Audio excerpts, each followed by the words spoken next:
En las últimas horas hay una noticia que tiene a muchos entre sorprendidos, eufóricos y hasta molestos. La administración Biden sacó un comunicado donde dice será muy pronto más amigable con el pueblo cubano. Gracias, qué detalle, ¿eh? Es toda una casualidad que salgan con esto justo ahora en medio del petate por la Cumbre de las Américas. ¿Será que la Embajada de Estados Unidos en Cuba nos estaba mandando señales? En todo caso, please, es muy difícil hacer las paces. Estas medidas no es que vayan a hacer la gran diferencia mientras siga vigente el bloqueo. Y bueno, tampoco es que sean muy respetuosos. Por el momento, vamos a reírnos un poco.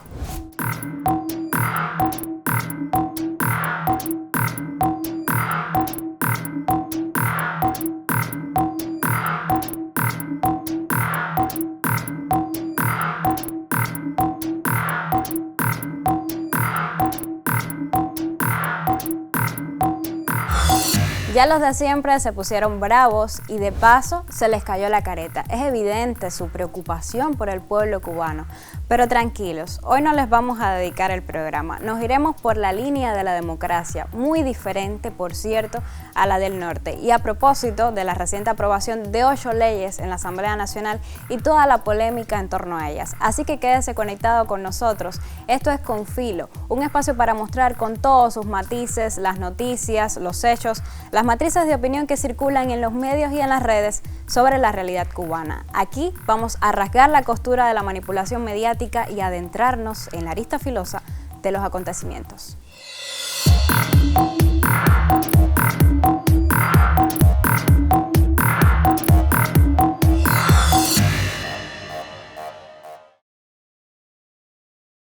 En Cuba existen los mecanismos para que la gente participe, siempre, más cuando se trata de construir el futuro del país. Es, de hecho, la esencia de nuestra democracia. Los que no lo hacen o han perdido la fe en la institucionalidad, desconocen cómo hacerlo, o sea, no se informan por los medios oficiales, oficialistas, así que probablemente tampoco estén viendo este programa. Y hay otros a los que simplemente no les apetece. Eso es un hecho. Ahora, que se siembre la matriz de que las leyes aprobadas por la Asamblea Nacional caen en vertical, ya es otra historia.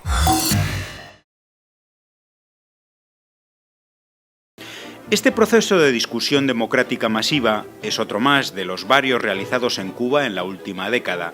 En 2011, la propuesta de transformaciones en el modelo económico del país se modificó en 160.000 asambleas y en 2018 la nueva Constitución en 130.000.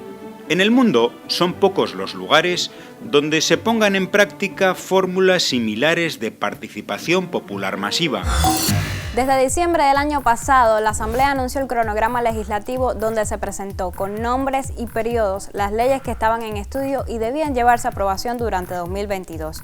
Nada más y nada menos que 27 leyes para completar los vacíos que exige rellenar la Constitución de la República, aprobada por amplia mayoría en 2019. No obstante, a algunos, parece, les tomó por sorpresa, aun cuando están publicadas desde hace algunos meses para su consulta y varios medios se han convertido en plataformas de socialización y debate de ellas. Es cierto, los medios de comunicación deben ser más profundos a la hora de abordarlas, buscar especialistas que potabilicen toda la información que contienen, pero nunca, por ningún motivo, si se autorreconocen como tal, deben tergiversar o inventar argumentos que no existen. Como en este caso donde se estudia el nuevo Código Penal, uno de los más satanizados en los últimos días y en el cual nos centraremos. Usuarios en redes y plataformas digitales asumen que es esta otra patraña del régimen cubano para imponer su dictadura. Y claro, ¿cómo podía faltar el post de la Embajada de Estados Unidos en Cuba? ¿Hasta qué punto es cierto que si me burlo en redes de un dirigente, voy presa? Que si me mandan una recarga del exterior, voy presa. Que si respiro y le cae mal a un policía, voy presa, incluso ejecutada. Pues que nos los diga la doctora Mayda Goyte-Pierre, presidenta de la Sociedad Cubana de Ciencias Penales. El pueblo cubano es un pueblo sometido a muchos rigores. Es un pueblo sometido a muchas amenazas, es un pueblo que ha estado sometido en los últimos 60 años a una presión increíble, la presión de la guerra contra la sociedad civil cubana, la presión de la guerra, del ataque por la seguridad nacional de otro Estado, fundamentalmente los Estados Unidos, y eso ha necesitado que nos preservemos de toda esa agresión sistemática que hemos tenido. Pero la vocación del pueblo cubano, por supuesto, y de las autoridades del Parlamento cubano es de que la pena de muerte sea una pena de muerte aplicada de carácter excepcional, que esté en el código como esa mirada de respaldo a nuestra seguridad. Pero Cuba tiene casi 20 años de una moratoria en la que no se ha aplicado la pena de muerte y esperemos que no haya ningún caso en la cual haya que aplicar la pena de muerte. Pero está ahí en el Código Penal como una manera de defendernos todos, de defendernos los ciudadanos ante esa situación de anormalidad y de agresión, reitero, sistemática que padece el pueblo cubano. Tipos penales, sí, muchos tipos penales se incorporan al catálogo de las figuras que comprende el Código Penal, algunas que ya estaban, otras que se le dan una mirada diferente dentro del Código para tratar de atemperarla a este siglo XXI en el cual vivimos, se le da un tratamiento distinto o una mirada diferente a los temas de los delitos funcionariales, los temas de los delitos asociados a la corrupción administrativa, que no solamente son entre las empresas particulares estatales, sino también las privadas que pueden tener actos de corrupción y así lo denominan los instrumentos internacionales. Hablamos también de cómo integrar al Código Penal una ley especial que teníamos, la ley contra actos del terrorismo, se integra al Código Penal con el financiamiento al terrorismo, un financiamiento que viene de actos propios terroristas, no eso que andan diciendo que si te ponen una recarga, eres financiamiento al terrorismo, mire, eso ningún código se lo permitiría y el nuestro no tiene vocación de hacer tipos penales de esa naturaleza. Hay muchas otras discusiones en torno al Código Penal, pero ahora nos vamos con Gabriela Fernández y otros temas que deben estar en la mira. El duelo y la vigilia por las víctimas del accidente ocurrido en el Saratoga nos ha dejado imágenes muy conmovedoras que representan lo que siente toda Cuba ante el dolor de sus hermanos.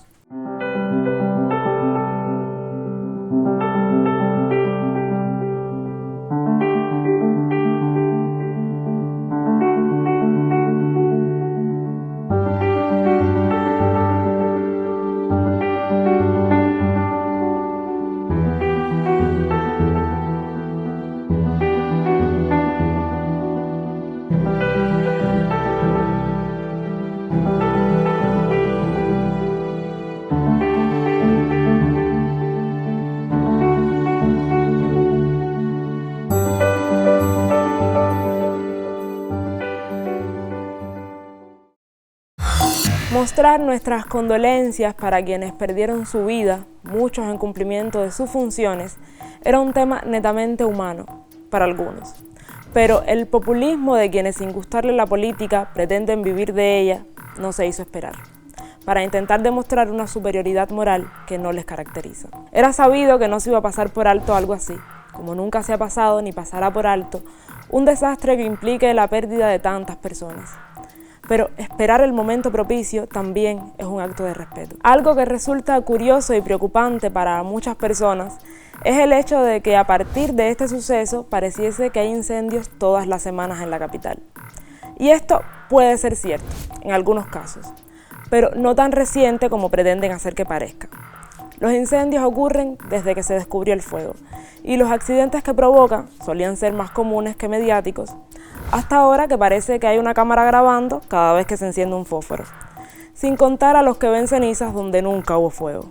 De todas formas, prevenir accidentes siempre será la mejor opción, pero de nada ayuda que lo que primero se propague sea el pánico. Nos vemos en la mira.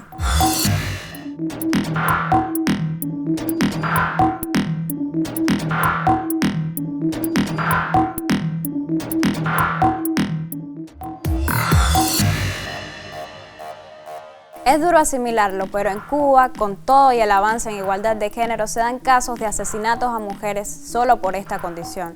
Por ello, la diputada Mariela Castro estimó conveniente incluir el término femicidio dentro del Código Penal. La Asamblea no lo estimó conveniente. Alrededor de eso hubo discusión en redes, también tergiversación, y para aclararnos todos, contactamos con ella.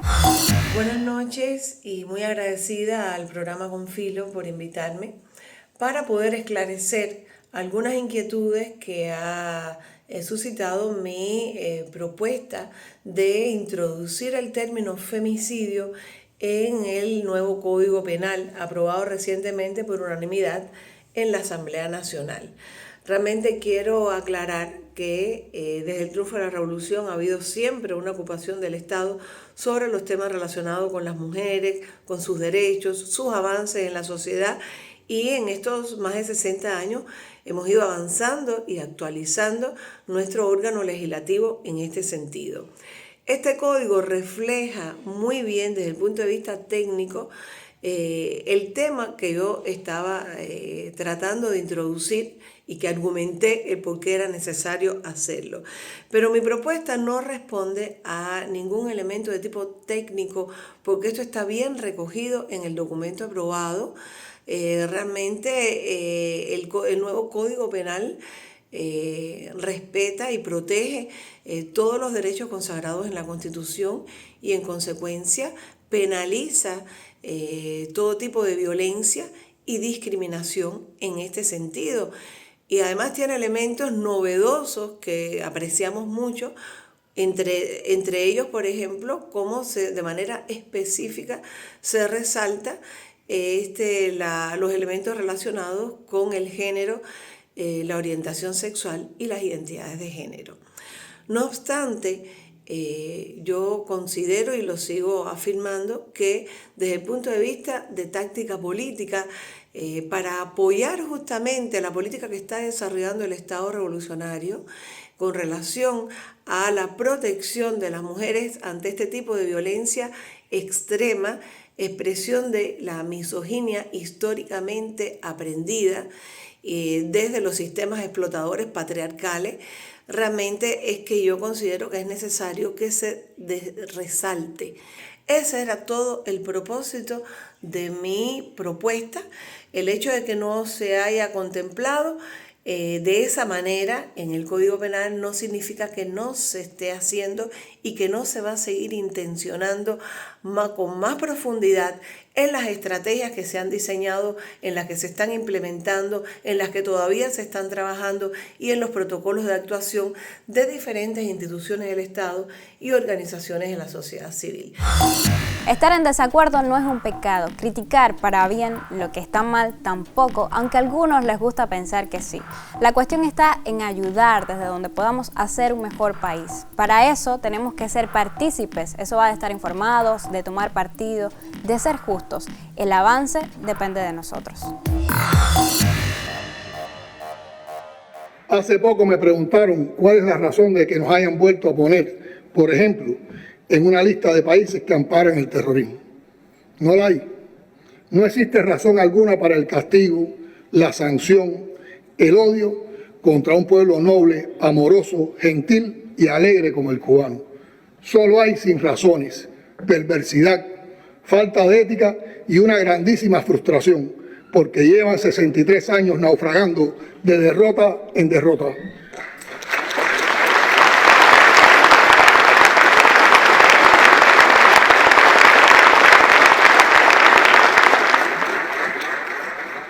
Los hemos derrotado en todos los terrenos, no por ser más, porque no lo somos, no por tener más armas, porque no las tenemos, no por gracia o milagro divino, porque no nos creemos un pueblo elegido. Los hemos vencido porque nos sostienen ideas justas, porque amamos el amor y odiamos el odio.